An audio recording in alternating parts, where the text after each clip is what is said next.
Hey, welcome back to the Guy Behind Bars podcast. I'm Jake Bodine. I'm excited about this one because specifically this is getting to interview not only a friend but a team member, talk about an exciting new project that we've been working on over the last year. I got Matt New from Guy Behind Bars Music with us, and we're just going to have a conversation, share some exciting news with you all, the story of how God Behind Bars Music came about and what the plans are for it. So, Matt, thanks for being here, man. Excited to be here, dude. Yeah, well, let's get started. I know that our journey began probably close to 2 years ago when we started doing our live events inside of prisons, and we brought you in as a worship artist to lead at those events. And it's kind of just grown from there. What's God done in your heart over the last 2 years? Yeah, I mean, before that, I didn't have prison even on my radar. Mm-hmm. Like I didn't think that I was going to end up in prison leading worship or any of that. And Isaac, good buddy of ours, invited me out to lead worship at an event, and I was like, "Hey, man, I'm in." And I've been on pretty big stages in my life and have somewhat chased the thing, that a lot of us chase. And stepped into a prison in Florida, and I'll never forget just immediately being hit with the real raw presence of God.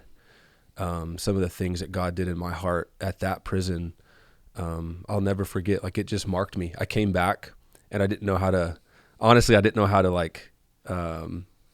work through my emotions. While I was there, I was just taking it all in. I was seeing these inmates on fire for the Lord. I saw inmates break over time through that service and that event.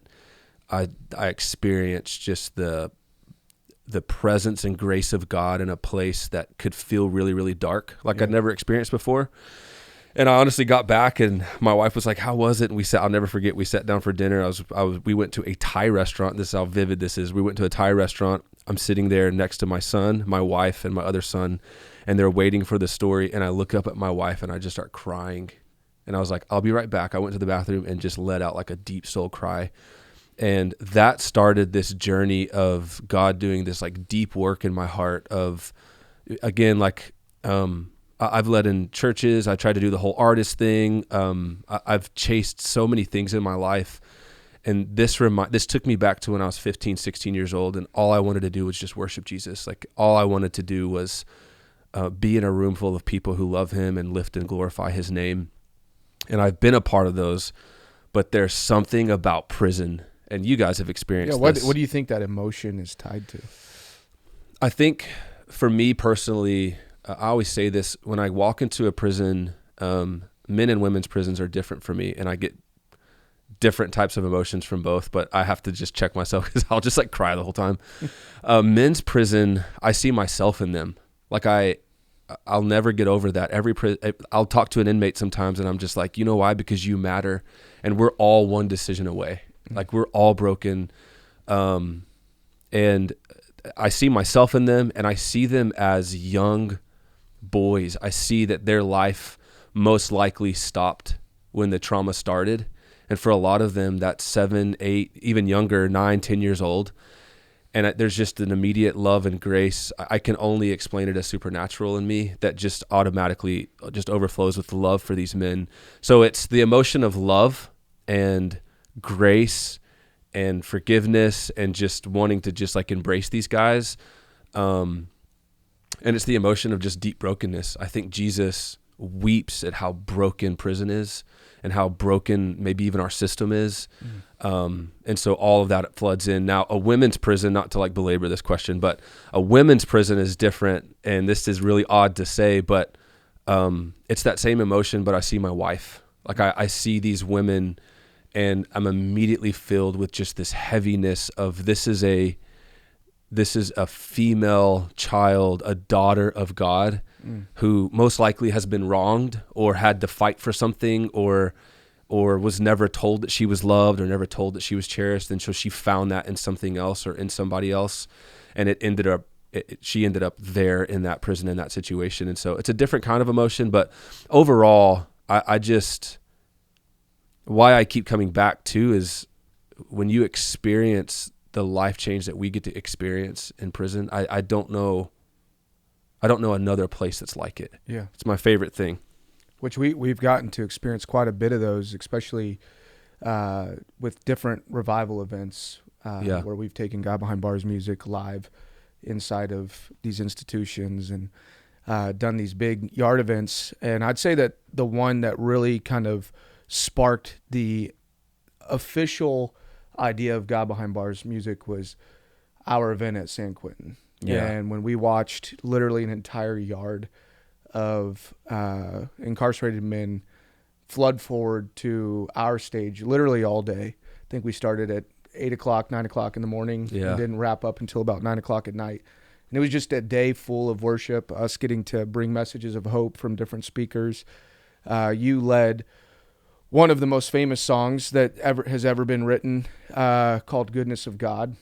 Yeah. And to watch the way that those men inside of that facility embraced not only the day, but that song specifically, I think that's where God's kind of started stirring in all of our hearts, like, hey, there's something bigger here that we could do. Yeah. Why don't you talk a little bit about that day and just even getting to lead that song through those lyrics, what they actually mean, and then when we watched men come forward to get baptized as we're singing that song and what that meant.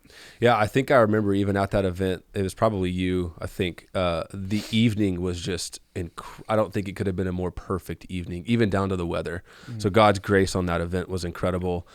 Two stories that stick out, and I'll be really brief with these stories. One, I watched a guy all day sweat on the front row. Every song we would sing, just intense, just hands raised, singing to God and just in it and present. And I'll never forget that guy's face. Another one was another group that we had brought out. They were leading worship, One Voice. And I was standing on the side. And it was one of the first times that I had witnessed no divide racially in a moment. Two guys come up. One guy has another guy. One's a Hispanic, another black guy. And this guy says, hey, the Hispanic guy was crying. And he said, hey, he needs help. He needs prayer. And I looked at him and I said, well, what's going on in your heart? And he was like, I don't know what this is, but I need it. And I said, well, man, what do you know about Jesus? Like, when I say that name, like what comes to mind? And he was like, I mean, I've heard stories when I was growing up. I don't really know him, but I feel lost. And I was like, well, tell me about that lost feeling. Like, how do you feel? He's like, I want to end it all. I'm new here. I feel really lost. I feel hopeless. I know that I need this. And I shared the gospel so every word it was one of the first times in my life that sharing the gospel, every word just landed and that his soul was so receptive. Like we didn't have to do backflips. I didn't have to sell him or persuade him. It was, hey man, here's who Jesus is. Here's who you are. Here's why you feel the way you feel. Gives his life to the Lord. And then I'm just like on cloud 9 and we go through the rest of the day. And then that night we're singing Goodness of God. And it is top 3 worship songs for me. It's if you know of like a Dark Night of the Soul song, that is my Dark Night of the Soul. When I've gone through my own darkness, it's the thing that got me through. And so leading that song in that environment and then seeing him get baptized that night was, I honestly, again, I don't know how I made it through that song emotionally. And then after that, what was really awesome was we were tearing down. I don't know if you remember this, but we were tearing down. And he comes running across the field with one of which you're not supposed to run, but he's running across the field with one of his friends, and he's like, he wants to get baptized. He wants this. Yeah. And it was like, it's such a picture of the gospel. It's all of that wrapped up. Brokenness, dead, to life, now commissioned, and bringing one of his friends home with him. Like, I honestly don't understand how it gets better than that. So that day all around was special. There were so many moments, so many incredible moments. But which honestly, like I was just having this conversation with Isaac, in fact, about how when we're doing these live worship events, like you get to almost see every depiction and story of the Bible, like the lame man that's lowered through the roof to the center of the room just so that Jesus would heal him. The lady that reached out and just touched Jesus' garment based out of pure hope. that she too would be healed. All the way to like Zacchaeus, where I've watched guys that just want to hear the message of hope and be a part of what God is doing in the center of that environment, like literally climb bleachers or stand on an object in order to have a better view. Guys that are literally paralyzed or in wheelchairs, like trying to wheel their way through the crowd just to get closer to what God is doing at the center of all of that. And I think that's the coolest part. That's really cool. Yeah.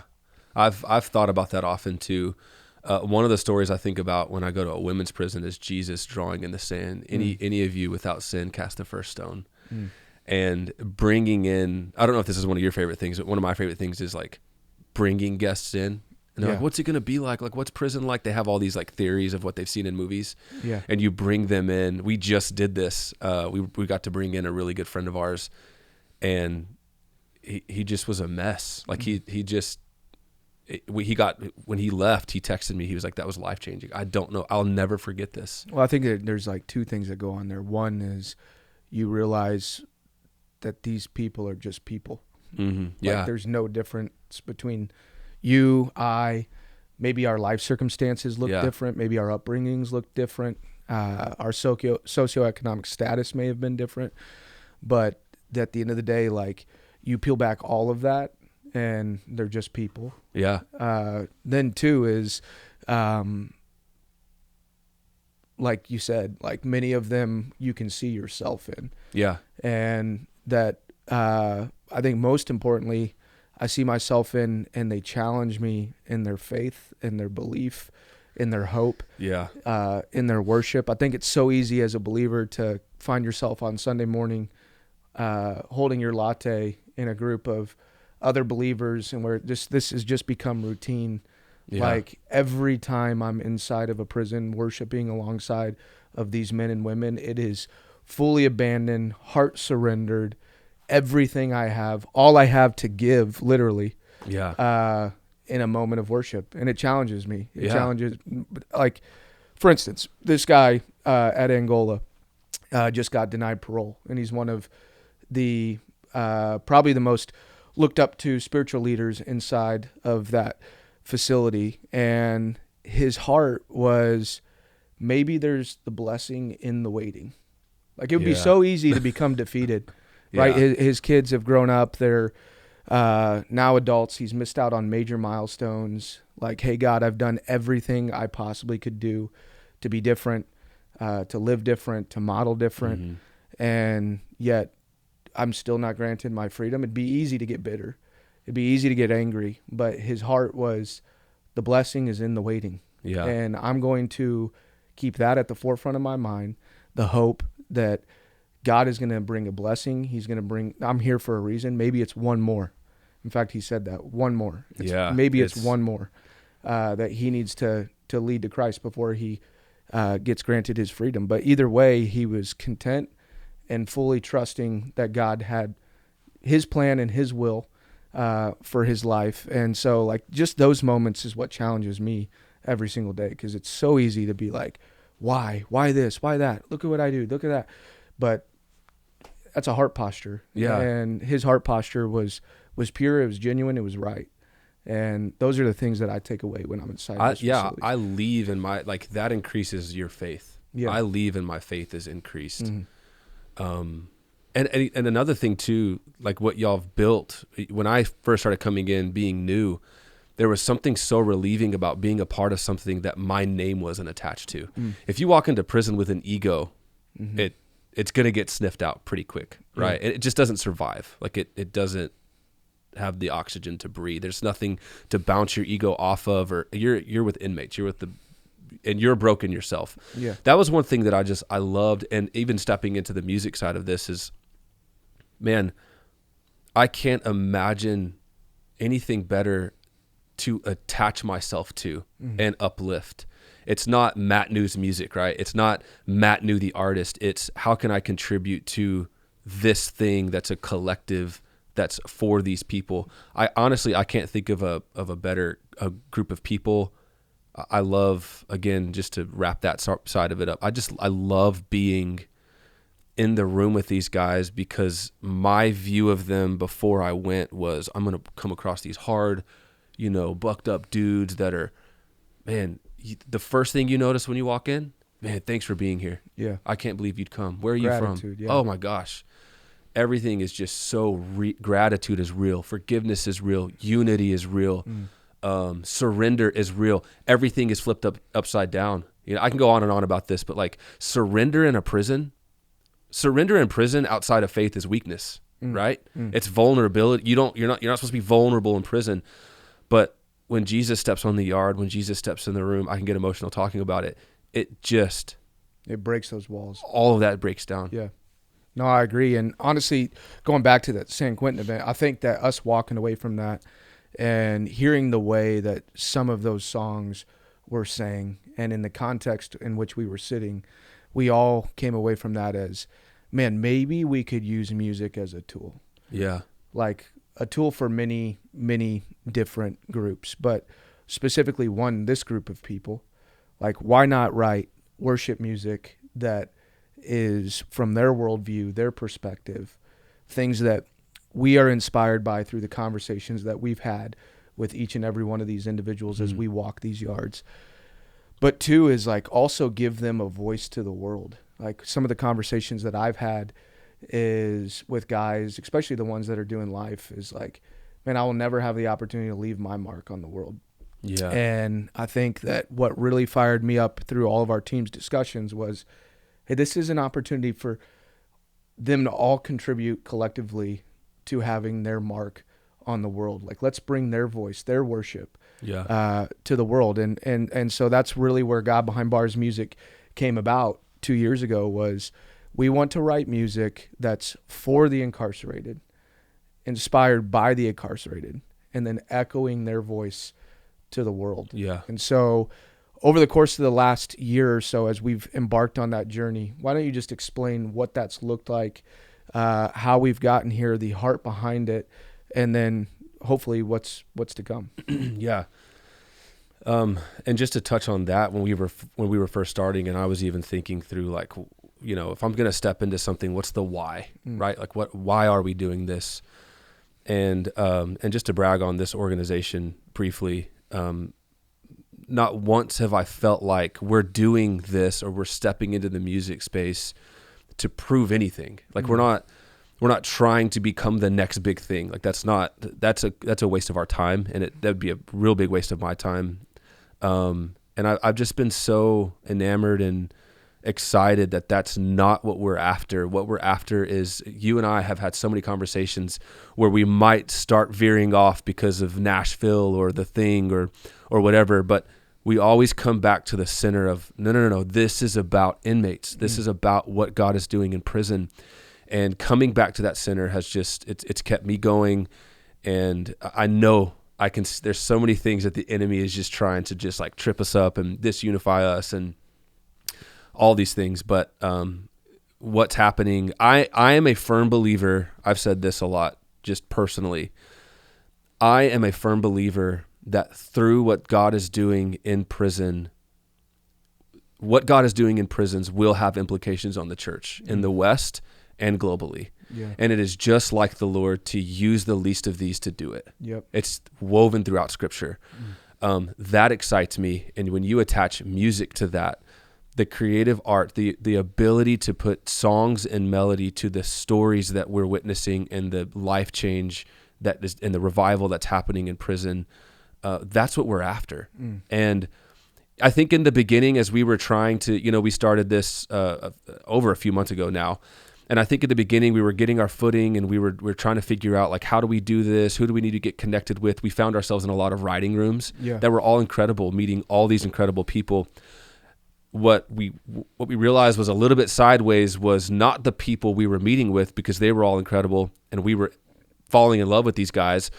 It was where we were writing the songs, right? Yeah. And so we got all these songs. In fact, I think we had like close to 20. Yeah, we have. And we were like, these are all great, but I don't think that we've found it yet. Yeah, it was just that little bit of like tension that just like lives in your heart, which I'm learning to pay attention to, of like, They haven't. In fact, it was more. I think that we realized the writers that we were writing with had not experienced what you and I had experienced. Yeah, we're having this conversation with them, and they're like, "Okay, we've got 3 hours, so let's like get a song in." And they're not being facetious. It's just like that was the reality. And so I don't remember who had the idea. I'm just going to say we all collectively were like, "Okay, what if we took the writers that we love and that we're building these relationships with, and took them into prison, and we tried to write songs in prison?" Yeah, where we would spend a day, they would get to experience the same things that you and I get to experience. Yeah. That they would get to have real conversations with hundreds of people, hear their heart, their view of God, view of the world, how they feel God views them, how they feel the world views them. And then we spent an entire day just doing that. In fact, a round table that turned more into ministry than anything, which I absolutely loved. But before we ever even got to writing songs, it was like, experience the heart of these people. Yeah. Experience the heart of this place. I think that often prison is thought of as a dark, dark place. Yeah. But there is, and it can be, but there are people in there that are the light. Yeah. And it's the people that live there, it's the people that are housed there that are being the light inside of this dark place every single day. And we were like, that's what we need you to experience, because we will never be able to write the right worship song until you experience it. Yeah. It really was. That day was a day of inspiration. I mean, I'll never forget sitting in that round group and the ministry that happened there, and listening to these guys and asking questions like, what's the song you need? What was the song that got you through? What was the, and you just, we think that we know those songs, right? We were writing songs and going, oh, we think it's this one, and I think this one will do well. No, when you're in that situation and asking the subject, partly the subject of what you're writing and who you're being inspired from, which is an inmate, then you get fully inspired to write the song that you need to write. Yep. And all these writers that we took in, they're just incredible guys who the thing going into it was like, hey, this is going to be grungy. This is going to be unlike anything you've ever done before. Treat this like a mission trip. Yep. If you go in ready to work, ready to receive, ready to be inspired, I promise you songs will come. And they all stepped in, and still to this day, I mean, they all left, not to go too far forward, but they all left, and we're like, my mind is blown. I've never been a part of something like that before. This restored so much in me. Gosh, now the whole time we were there, their wheels were spinning. Well, and just to bring some context to this is some of the greatest artists and writers in the entire world. Music that we've heard on pretty much every one of our platforms over the last 2-3 decades. Yeah. Some of these men and women have written. And so to have their mind be blown on something brand new that's to them is actually pretty awe-inspiring. Yeah, guys that I've looked up to, and guys that have been, again, they've written some of the biggest, most successful worship songs ever. And again, just as a worship artist, like somebody that I've looked up to, guys that I've looked up to for a long time, and just to all be in that space together, going on death row, like walking through death row, getting to see our brother and the story that we shared. I don't know if we want to share that now, but getting to experience that again. Now I feel like we have to share. Oh gosh, we have to share this story. If you don't believe that miracles are still happening, we'll leave the details out of it just for the safety and security of other people. But we had an individual who we had met during one of our walks down a death row that had been given his execution date, and he had a pretty heavy heart over it. And we were able to spend the day with these individuals, singing, worshiping, sharing the gospel, sharing the hope of Jesus, talking about how this life is just a puff of smoke to the rest of our eternal life. And during that time, at the end of it, we had given an opportunity for those that wanted to make Jesus the leader and forgiver of their life to do so. And this individual did, and we had a conversation previous with him as at his cell, and I don't think he was a believer at all up until this point. And we just had a really open and honest conversation of just kind of the things that he was feeling, knowing that his time here on earth could be coming to an end. And after that, There was probably about 30 to 40 of us in this area in death row, to where we just surrounded him, put hands on him, prayed that God would intervene, no matter what, that his will would be done, and that there would be glory brought into him. But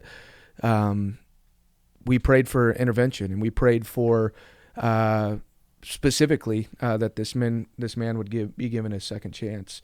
And it was the very next day that we got the call that some things had happened in his particular case, and they had overturned his execution, and he was given that second chance. And for me, that was like a real life miracle that I got to experience, which is why I love doing what we're doing. It's to see God on display, like, and see that he is bigger than every circumstance that we might be facing.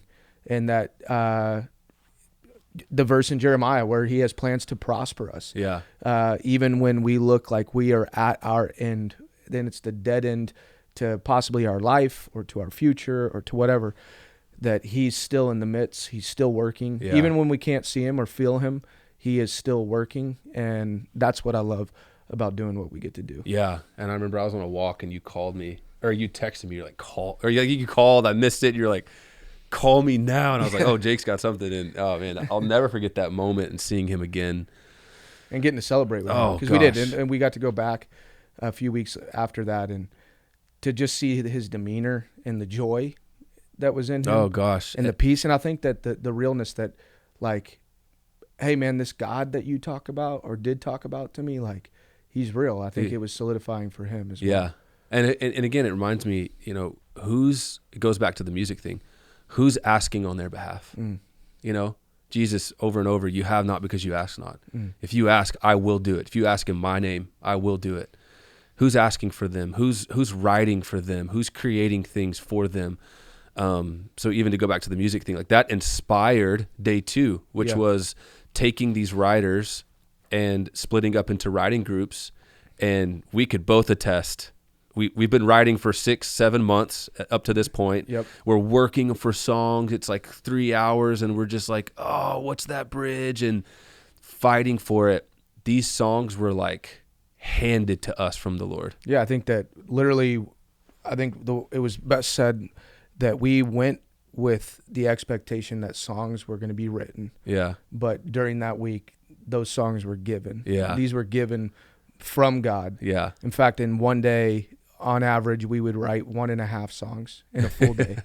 And in one full day, we ended up with 7. And it was like they just flowed from everyone's spirit, everyone's heart. It was just, they flowed out of us. And I think that was extremely special to watch. And then the coolest part was being able to write those songs, capture those songs, which unless you're in the music industry or an artist, you don't realize how hard this is within less than 12 hours, all of us collectively going back into a room full of 800 men and sharing them live with those men the very next day.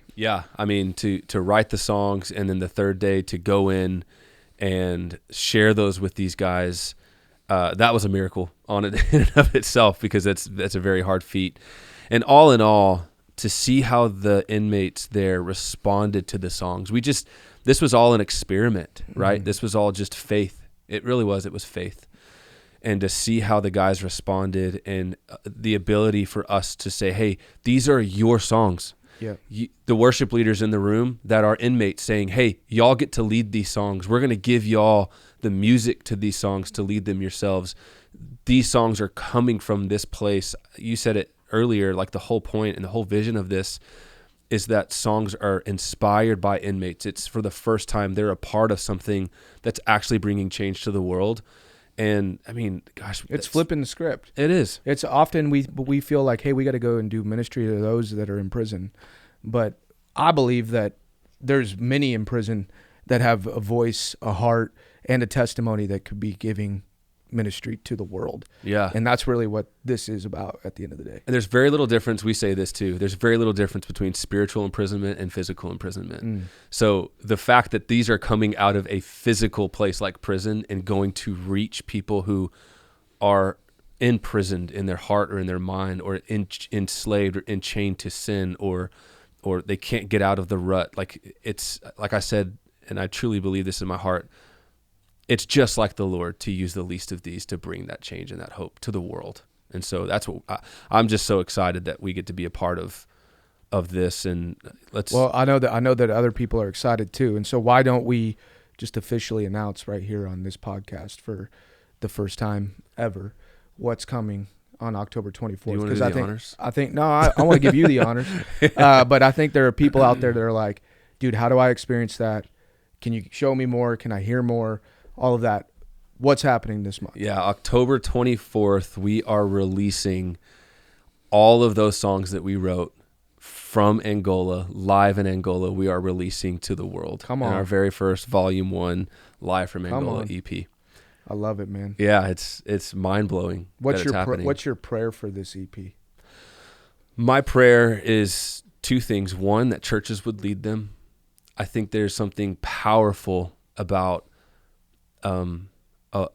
I just have this picture in my head of a mom in church on a Sunday, and somehow through this song that was written in a prison, inspired by the words and hearts of inspired those that by are in the prison. Yeah, inspired by the inmates, that she is led to the throne room and she's worshiping next to an inmate. Come on.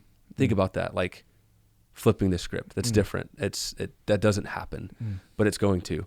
My prayer is that churches lead these songs, and my other prayer is that inmates, it brings hope to inmates, because these songs will start through the Pando app. These songs will start making their way all throughout Pando, in other prisons, a prison in California leading one of the songs, a prison in Florida leading one of these songs, and soon to come, potentially, a prison in Colombia. Like, who knows where that ends up? But yeah, those are my two prayers. What about you? Like, what are you? I think that's for me. That's it, man.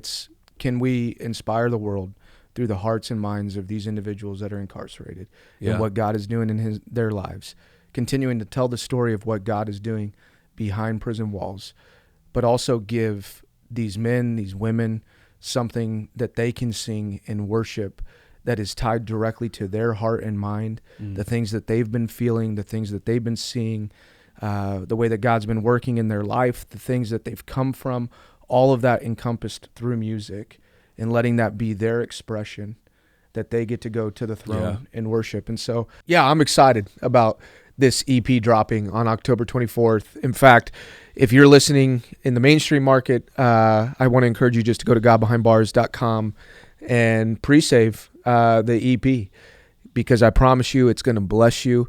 And then those of you that are listening on the Pando app, I want to encourage you. In fact, I want to challenge you to tell your friends and family members about it, and to go and pre-save the EP as well.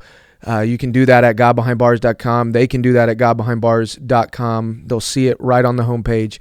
As soon as they get there, they can click the link, pre-save. It doesn't cost any money. It's just a pre-save, and it's an unbelievable way for you guys to connect, not only through the music, but spiritually, being able to worship together, and allowing your voice to be heard to the world. And I'm excited, man. I really am. Yeah, it's going to be awesome.